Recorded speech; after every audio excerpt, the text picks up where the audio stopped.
안녕하십니까. 존경하는 대전 애국시민 여러분, 시진핑 공산당을 상전으로 모시고 30대 배불뚝이 빵 셔틀 노릇을 하는 종북 정권 때문에 한반도가 70년 만에 다시 전란의 눈이 되었습니다.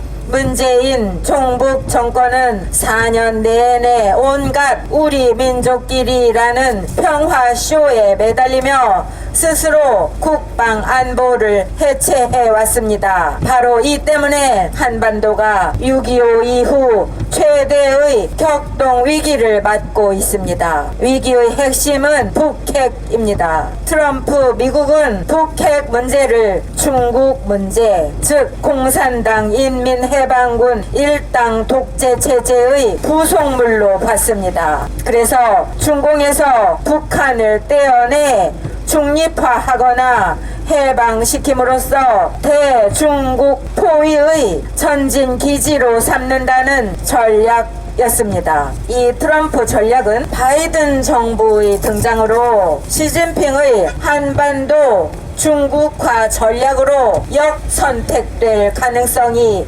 높아졌습니다. 친중 글로벌리즘의 득세로 집권한 바이든 정부는 대중국 전략에서 주적 설정도 안 된 채 오락가락하며 한반도 문제를 단선적으로 대하고 있습니다. 즉 김정은 제거를 통한 북핵과 인권 문제 해결입니다. 그러나 그 과정에서 중국은 육자회담 부활과 북한 지역에 대한 군사 관할권을 확보하고 문재인의 운동권 공화국과 함께 한반도 전체에 대한 영향력을 확대하여 미군 주둔의 명분을 제거할 것입니다.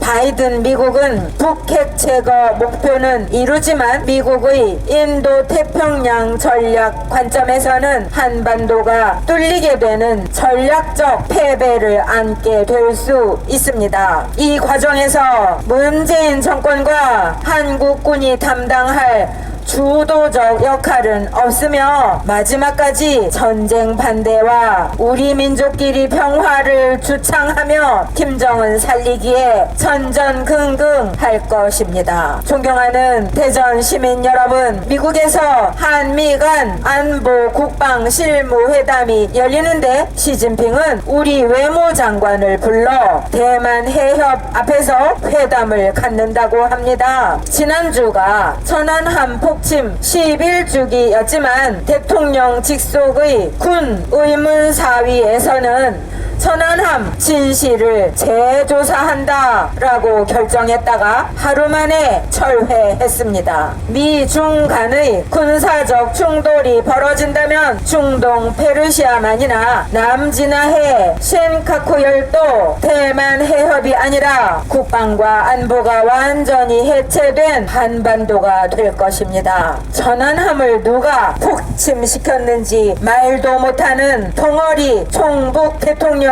통치하는 대한민국 한반도만큼 전쟁의 신이 사랑할 만한 장소를 찾기도 어려울 것 같습니다. 존경하는 시민 여러분, 우리 한국인은 대한민국 국가의 주인입니다. 하루라도 빨리 기생충 운동권 문재인 종북 정권을 끝장내야 합니다. 전쟁을 부르는 평화 타령 귀신을 몰아내야 합니다. 몰아내고 한반도 남단의 자유의 동맹, 한미 동맹의 진지를 재구축해야 합니다. 한반도에 대한 중국 공산당의 불의한 야망을 꺾고 북한 해방과 자유통일의 전진 기지로 이승만 대한민국을 다시 굳건하게 세워야 하겠습니다.